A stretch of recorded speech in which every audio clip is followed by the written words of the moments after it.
Hello बच्चों, this is Vijendra Singh and you are watching your channel with Shiksha makes study easy. तो बच्चों, channel को subscribe करना ना भूलें।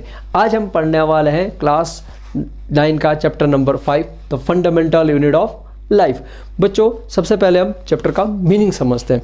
देखिए, फंडामेंटल का मतलब होता है बेसिक या फिर एसेंशियल, और स्मॉल यूनिट का मतलब होता है स्मॉल यूनिट, और लाइफ की जो स्मॉल यूनिट मतलब सबसे स्मॉल यूनिट क्या है, या बेसिक यूनिट क्या है, एसेंशियल यूनिट क्या है। तो बच्चों, the fundamental unit of life है वो आपका क्या है, वो आपका एक सेल है। और बच्चों, सेल जो सबसे पहले किसने डिस्कवर किया था, सेल जो है सबसे पहले 1665 के अंदर जो है रॉबर्ट हुक ने जो है डिस्कवर्ड किया था। उनके पास जो सेल्फ डिज़ाइन माइक्रोस्कोप था, उन्होंने उसकी हेल्प से जो है उसको डिस्कवर्ड किया था। लेकिन बच्चों, ये एक डेड सेल था और उन्होंने ये जो सेल है ये ट्री के बार्क से लिया था। उसके बाद बच्चों 1674 के अंदर जो है लियोन हुक ने जो है आपका लिविंग सेल जो है डिस्कवर्ड किया था, और उन्होंने ये सेल जो है पॉन्ड से लिया था। फिर उसके बाद बच्चों रॉबर्ट ब्राउन ने 1834 के अंदर जो है सेल के अंदर जो है न्यूक्लियस को जो है आपका डिस्कवर्ड किया था। फिर 1839 के अंदर जो है परकिंजी ने जो है जो सेल के अंदर जो फ्लूइड पाया जाता है उसको प्रोटोप्लाज्म नाम दिया, जो कि आपका दो तरह का होता है। एक आपका सेल के अंदर जो सेल मेम्ब्रेन से कवर्ड होता है उसको हम साइटोप्लाज्म कहते हैं, और जो दूसरा आपका न्यूक्लियस के अंदर होता है उसको हम न्यूक्लियोप्लाज्म कहते हैं।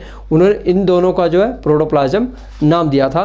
तो बच्चों ज़रा ध्यान से, क्योंकि ये क्वेश्चन आपके एमसीक्यूज़ के अंदर पूछे जा सकते हैं कि सेल सबसे पहले किसने डिस्कवर्ड किया था, वो कैसा सेल था, लिविंग सेल था या डेड सेल था, या फिर जो प्रोटोप्लाज्म है उसका मतलब आपका क्या है। चलिए बच्चों, अब हम जो है सेल के बारे में जानते हैं। बच्चों, सेल जो है आपका मेनली 3 चीज़ों से बना होता है। आपका सेल मेम्ब्रेन, साइटोप्लाज्म या न्यूक्लियस। अब चाहे जिस मर्जी ऑर्गेनिज्म का सेल हो, और मैक्सिमम सेल जो है आपका इन 3 चीज़ों से बना ही होता है। सेल का जो मीनिंग होता है बच्चों, ये एक सेल जो है लैटिन भाषा का वर्ड है जिसका मीनिंग होता है लिटिल रूम। अब देखिए बच्चों, अगर हम ऑर्गेनिज्म की बात करें तो कुछ ऑर्गेनिज्म ऐसे होते हैं जो सिंगल सेल से बने होते हैं, उनको हम जो है यूनिसेलुलर ऑर्गेनिज्म कहते हैं, जिसका कि एक एग्जाम्पल अमीबा है। बच्चों, कुछ एक आपके ऐसे ऑर्गेनिज्म होते हैं जो मल्टी सेलुलर ऑर्गेनिज्म से बने होते हैं, जिसका एग्जाम्पल हम खुद है, मतलब कि ह्यूमन है।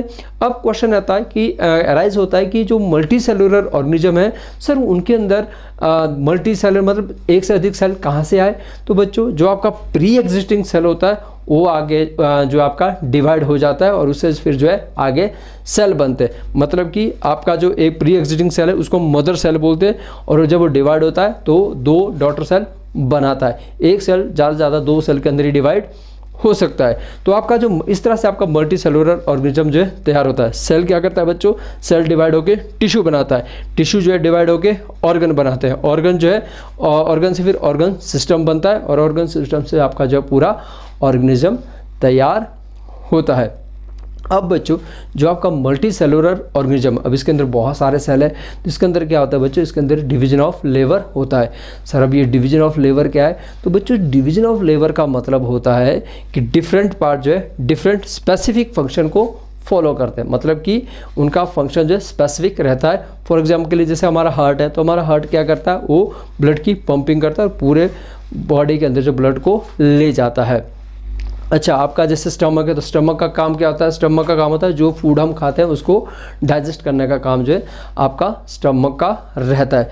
तो बच्चों, आपका जो डिवीजन ऑफ लेबर है ये ना सिर्फ आपका एक ऑर्गेनिज्म के अंदर, बल्कि अगर हम इसके स्मॉलेस्ट यूनिट की बात करें, मतलब सेल के अंदर जो है कुछ कंपोनेंट होते हैं, तो वो भी जो आपका उन कंपोनेंट होते हैं, और उन कंपोनेंट को हम जो है ऑर्गेनेलिज कहते हैं। और हर ऑर्गेनेलिज का जो एक स्पेसिफिक फंक्शन होता है जिसकी हेल्प से जो है आपका सेल जो है लाइव रहता है।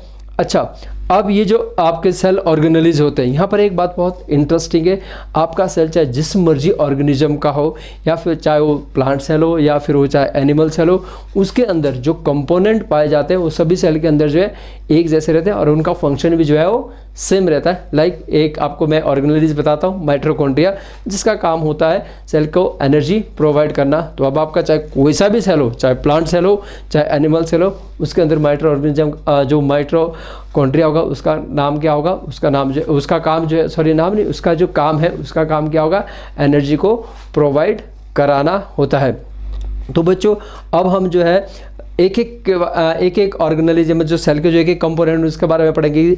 सेल मेम्ब्रेन कि सेल मेम्ब्रेन क्या है, उसका काम क्या है, साइटोप्लाज्म आपका क्या काम करता है, या न्यूक्लियस जो उसका क्या काम करता है। लेकिन ये सब हम जो नेक्स्ट वीडियो में देखेंगे। अगर आपको वीडियो पसंद आया हो तो शेयर करना ना भूलें। Thank you.